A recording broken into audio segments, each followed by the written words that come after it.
You know what too is a lot of people don't get mental health. They don't understand it. They think it might not exist. They think people are using it as a crutch maybe.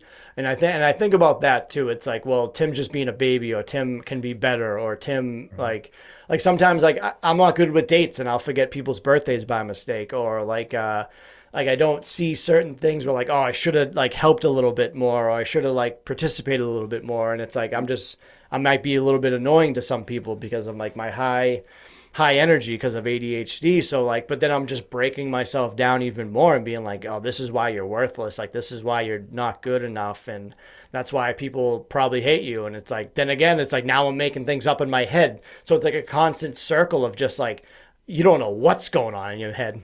Yeah, dude. Even though you've not struggled with addiction, as I understand, you sat in a 12-step meeting and shared that, everybody in that room would get exactly what the hell you're saying. Yeah, Everyone. that's cool. Yeah. And maybe it's not, but at least you know that hey, I'm not alone in this thing. It's out there. It's Yeah. real. Yeah, for sure. And yeah, I can only imagine what it is with that 12 step, man. I drink casually. Like I used to be pretty Sure. like I wouldn't say terrible, but like I wouldn't say I had a drinking problem, but sometimes when I drank there was a problem. So I cut down a lot, and I commend anybody that is straight edge or doesn't drink. My best friend is straight edge, never touched a drug, never drank, and he's like my heterosexual life mate for life. Like he's my guy, and then anyone without tattoos, I love. I'm like, dude, the fact, and he doesn't have those either. I'm like, dude, you're like the rarest breed in the world. I was like, I drink and I have like shitty tattoos. I'm like, I hate them. I'm like, I love my tattoos, but like I always tell people tattoos suck. You know what? I never thought about it. So people always like, who's your best friend if that comes up? And so I've got two. One is my friend since we were 3 years old, amazing guy. And the other one is my Jiminy Cricket that happens to be a 6'9" black man, about 240 pounds. We played basketball together, became friends in high school.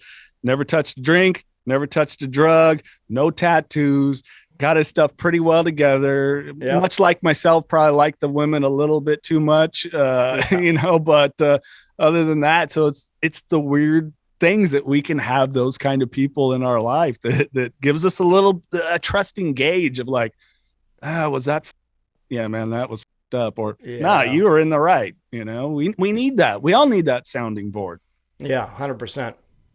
So is there no like groups for mental health related stuff to just sit and talk, or is it not something you've explored or even wanted? Because I've been curious. There's nothing here where I'm at. That's why I asked. I don't know. I definitely haven't explored it. I would love to help other people. I volunteer for the as a town, Plymouth Rock, baby. So Plymouth, Massachusetts. It's the Plymouth County Suicide Prevention Coalition, and I like came upon them because some lady was selling T-shirts to raise awareness for them. And I was like, I'm going to do the same thing. So like my first T-shirt sales, I think I raised like $300 for them, and they were like super appreciated. And it was like, oh, that's going to help us buy like a lot of books for classes and stuff. So like I kind of go there and talk with other people, and it's kind of like an unofficial, like almost like not like an AA thing, but it's good to hear other people talk. Cause like one guy went and talked, one guy made a comment. He's like, I wish people that wanted to commit suicide got to see their own funeral. And that like stuck with me. And I was like, damn, I was like, that is true. Cause like you go to a funeral for someone that died, even if they didn't commit suicide, not suicide. It's like, that's like heavy, man. You're like, that guy's gone forever. And to be able to see yourself in like a casket or an urn, you're like, dude, like, how did I get there?